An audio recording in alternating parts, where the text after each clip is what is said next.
Hello everyone, welcome to my channel the education connection. आज की video है 4 फरवरी 2023 में इवनिंग शिफ्ट में पूछे गए सीडीपी के क्वेश्चनों की। तो चलिए स्टार्ट करते हैं। पहला क्वेश्चन है कथन ए,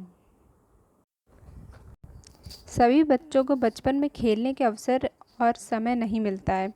तर्ककारक, सामाजिक और सांस्कृतिक संदर्भों के आधार पर बच्चे बचपन को अलग अलग तरह से अनुभव करते हैं। ऑप्शन है पहला है ए आर दोनों सही है, आर सही व्याख्या करता है ए की। दूसरा ए आर दोनों सही है लेकिन आर सही व्याख्या नहीं है ए की। तीसरा ए सही है लेकिन आर गलत है। चौथा ए आर दोनों गलत हैं। तो राइट ऑप्शन है पहला, ए आर दोनों सही है, आर सही व्याख्या करता है ए की। नेक्स्ट है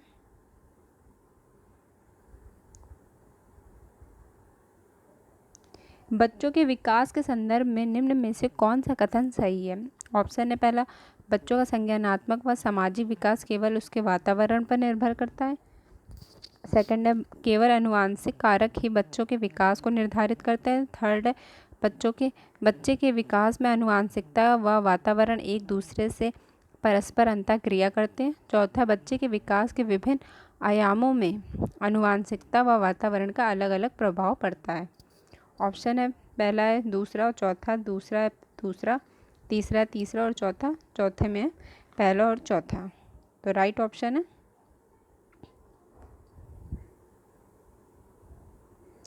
तीसरा और चौथा। बच्चे के विकास में आनुवंशिकता व वातावरण एक दूसरे से परस्पर अंतःक्रिया करते हैं। बच्चे के विकास के विभिन्न आयामों में आनुवंशिकता व वातावरण का अलग अलग प्रभाव पड़ता है। इसमें केवल वातावरण का ही प्रभाव नहीं पड़ता है और दूसरे में केवल आनुवंशिकता कारक ही बच्चों के विकास को निर्धारित करता है। आनुवंशिकता ही सिर्फ नहीं करता है बच्चे के विकास को निर्धारित। नेक्स्ट है विकास की प्रक्रिया है पहला बहुआयामी, दूसरा है एक रूपी, तीसरा है रैखिक, चौथा है स्थिर। राइट ऑप्शन है पहला, विकास बहुआयामी है। नेक्स्ट है बच्चों के विकास की दशा डैश होती है और प्रत्येक बच्चा डैश। पहला है एक जैसी अपनी गति से विकसित होता है, दूसरा अलग अलग अपनी गति से विकसित होता है, तीसरा एक जैसी समान रूप से विकसित होता है, चौथा अलग अलग समान रूप से विकसित होता है। तो राइट ऑप्शन है दूसरा, अलग अलग अपनी गति से विकसित होता है। नेक्स्ट है विकास का समीप दूरमुखी सिद्धांत किससे संबंधित है। पहला शारीरिक विकास, दूसरा संज्ञानात्मक विकास, तीसरा भावनात्मक विकास, चौथा व्यक्तित्व विकास। तो राइट ऑप्शन है पहला, शारीरिक विकास।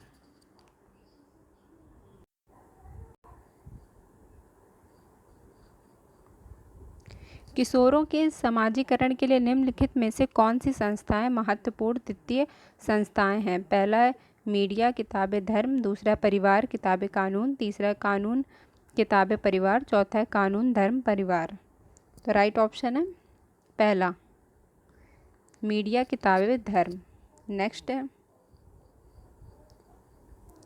प्याजे मानसिक संरचनाएं जो सोच का आधार है के लिए किस शब्द का इस्तेमाल करते हैं। पहला संतुलीकरण, दूसरा परिपक्वता, तीसरा स्कीमा, चौथा समीपस्थ विकास का क्षेत्र। तो राइट ऑप्शन है तीसरा, स्कीमा। नेक्स्ट है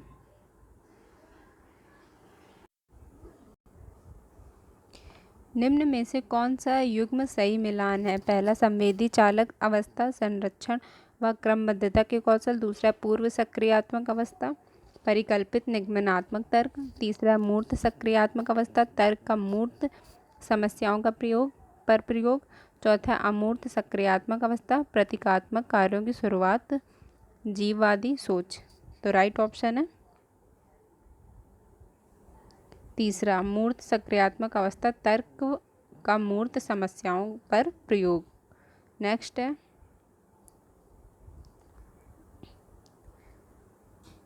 प्याजे के सिद्धांत के अनुसार स्थगित अनुकरण व नाटकीय खेल करने की क्षमता बालक द्वारा संसार को संवेदी चालक परिप्रेक्ष्य में देखने के चरण से आगे आगे बढ़कर संसार को डैश के आधार पर संज्ञान करने की ओर ले जाती है। ऑप्शन है पहला मानसिक प्रतिनिधित्व, दूसरा अनैच्छिक क्रिया की स्कीमा, तीसरा अनुबंधन, चौथा है वस्तु स्थायित्व।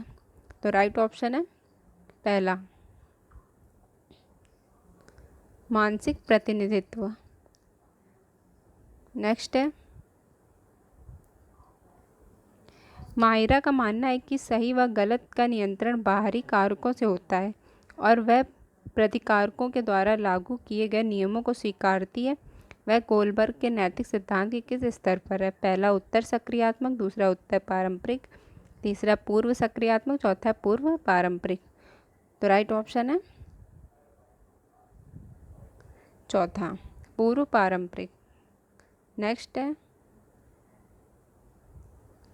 लेव वाइगोत्स्की के अनुसार संज्ञानात्मक विकास का प्रमुख कारण क्या है? पहला अनुकरण, दूसरा संगठन, तीसरा सामाजिक अंतःक्रिया, चौथा अनुकूलन। राइट ऑप्शन है तीसरा सामाजिक अंतःक्रिया। नेक्स्ट है यह विचार किस भाषा संज्ञानात्मक विकास को सुगम बनाती है, किसके द्वारा प्रस्तावित किया गया है? पहला लेव वाइगोत्स्की, दूसरा जीन प्याजे, तीसरा हावर्ड गार्डनर, चौथा है लॉरेंस कोलबर्ग। तो राइट ऑप्शन है पहला लेव वाइगोत्स्की। नेक्स्ट है लेव वाइगोत्स्की के अनुसार डैश बच्चों के संज्ञानात्मक विकास को प्रभावित करने के लिए बहुत महत्वपूर्ण है। पहला अनुकूलन, दूसरा सजा, तीसरा रटकर स्मरण, चौथा है सांस्कृतिक उपकरण। तो राइट ऑप्शन है चौथा सांस्कृतिक उपकरण। नेक्स्ट है राम में जगहों को पहचानने व उसके अनुरूप संचालन करने जैसे कि नौचालन के कौशल हैं। हावर्ड गार्डनर के सिद्धांत के अनुसार राम की किस बुद्धि की मात्रा अधिक है? पहला प्रकृतिवादी, दूसरा अंतर्वैयक्तिक, तीसरा स्थानिक, चौथा है संगीतमय। तो राइट ऑप्शन है तीसरा स्थानिक। नेक्स्ट है मूल्यांकन की योजना बनाते समय शिक्षक को निम्नलिखित में से किन बातों को ध्यान में रखना चाहिए? पहला छात्रों की तैयारी का स्तर क्या है, दूसरा मूल्यांकन की कौन सी विधि मुझे शिक्षा शास्त्र में अंतर्दृष्टि प्रदान करेगी, तीसरा मैं छात्रों का नामीकरण व पृथकीकरण कैसे कर सकता हूँ, चौथा अलग अलग छात्रों के सीखने की अवस्था के बारे में पता लगाने के विभिन्न तरीके क्या हैं? तो राइट ऑप्शन है तीसरा मैं छात्रों का नामीकरण व पृथकीकरण कैसे कर सकता हूँ। नेक्स्ट है कथन है एक समावेशी कक्षा में किसी भी बच्चे के लिए पाठ्यचर्या में समावेशन नहीं किया जाना चाहिए। तर्कार्क है यदि पाठ्यचर्या में उन्हें लचीलापन प्रदान किया जाता है तो बच्चे प्रभावी ढंग से सीख नहीं सकते हैं। ऑप्शन है पहला ए आर दोनों सही है, आर ए की सही व्याख्या करता है, दूसरा ए आर दोनों सही है लेकिन ए की आर सही व्याख्या नहीं है, तीसरा ए सही लेकिन आर गलत है, चौथा ए आर दोनों गलत है। तो राइट ऑप्शन है चौथा दोनों गलत हैं। अगला है समावेशी शिक्षा किस प्रकार की स्कूली तंत्र व्यवस्था को प्रस्तावित करती है? पहला विशिष्ट आवश्यकताओं वाले बच्चों की ज़रूरतों को पूरा करने के लिए अन्य स्कूलों का प्रावधान, दूसरा केवल लड़कियों की शिक्षा को प्रोत्साहित करने की ज़रूरत, तीसरा जिसमें केवल दिव्यांग बच्चे शामिल हों, चौथा बच्चों की शारीरिक, संज्ञानात्मक, सामाजिक, भाषिक या किसी प्रकार की अलग स्थिति के बावजूद सभी बच्चों को शामिल करना। राइट ऑप्शन है चौथा बच्चों की शारीरिक, संज्ञानात्मक, सामाजिक, भाषिक या किसी प्रकार की अलग स्थिति के बावजूद सभी बच्चों को शामिल करना।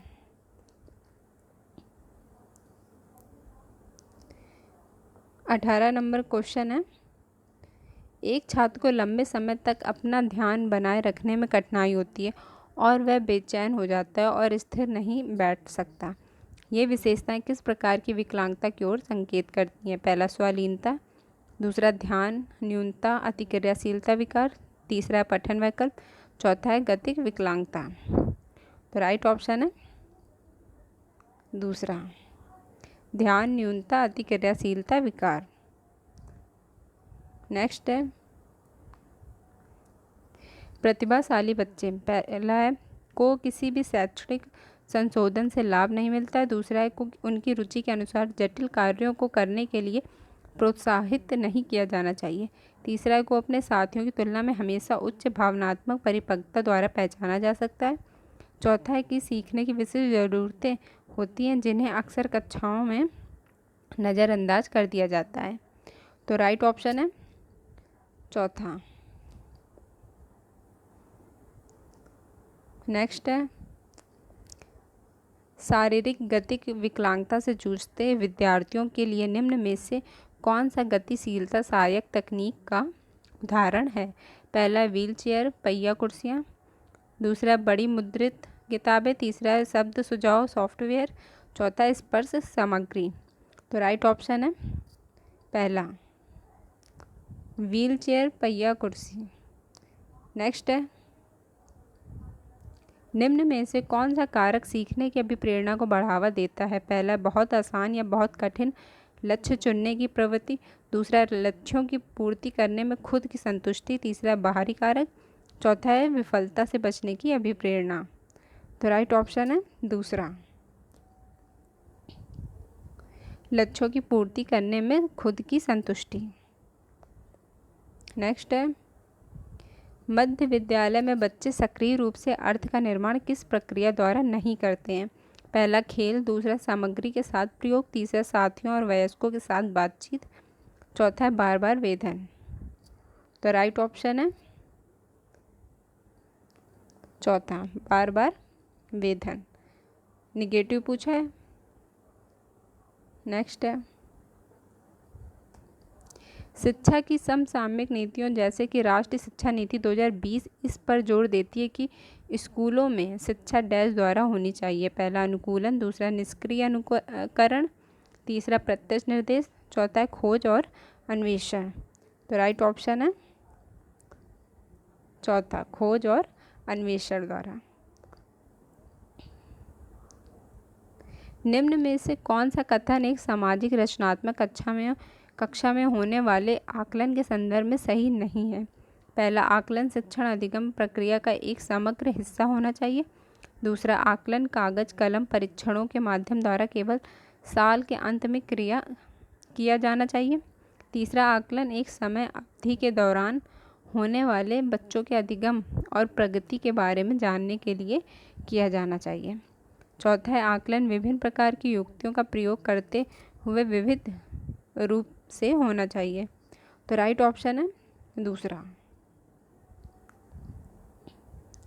आकलन कागज कलम परीक्षणों के माध्यम द्वारा केवल साल के अंत में किया जाना चाहिए। निगेटिव पूछा है तो कथन ए शिक्षकों को बच्चों को कक्षा में अपने अनुभवों को साझा करने के लिए प्रोत्साहित करना चाहिए। तर्क बच्चे स्कूल में अपने साथ सीखने के महत्वपूर्ण अनुभव लेकर आते हैं।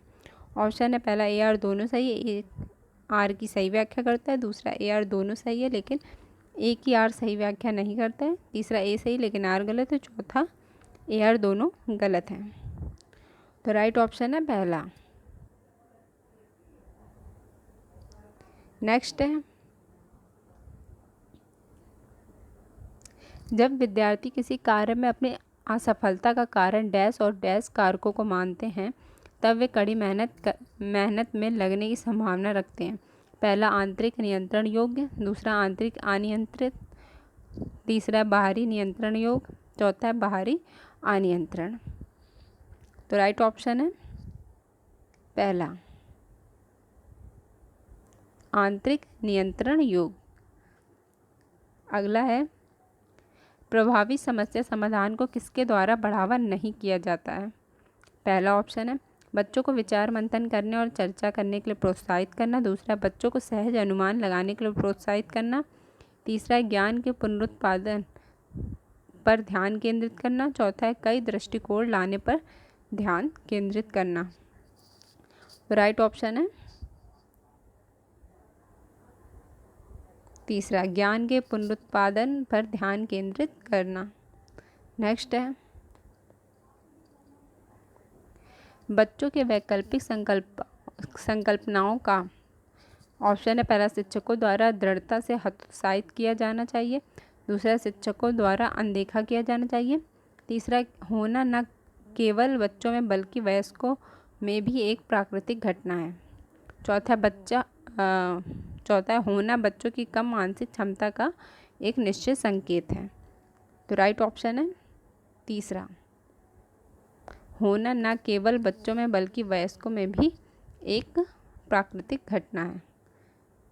नेक्स्ट है, निम्न में से किस विश्वास का सीखने पर नकारात्मक प्रभाव पड़ेगा? पहला, मैं लड़की हूँ इसलिए मैं गणित में अच्छा प्रदर्शन नहीं करती और ना ही कभी कर पाऊँगी। दूसरा, हमारे प्रयास का नंबर लाने में महत्वपूर्ण योगदान है। तीसरा, अगर मैं ज़्यादा पढ़ती तो मैं परीक्षा में बेहतर कर सकती थी। चौथा, अपने सीखने को सुसाधित करने के लिए मैं कैसे सीखती हूँ, मुझे इस पर मनन करने की आवश्यकता है। तो राइट ऑप्शन है पहला। नेक्स्ट है, एक सामाजिक रचनावादी कक्षा में बच्चों में समीपस्थ विकास का क्षेत्र किस प्रक्रिया द्वारा निर्मित होता है? पहला, संवाद। दूसरा, आरुचि। तीसरा, नकारात्मक पुनर्वलन। चौथा, अनुकूलन। राइट ऑप्शन है पहला, संवाद। तो ये 4 फरवरी 2023 में इवनिंग शिफ्ट में पूछे गए CDP के क्वेश्चन थे जो कंप्लीट हो गए। अगर वीडियो पसंद आए तो लाइक शेयर सब्सक्राइब करें। Thank you.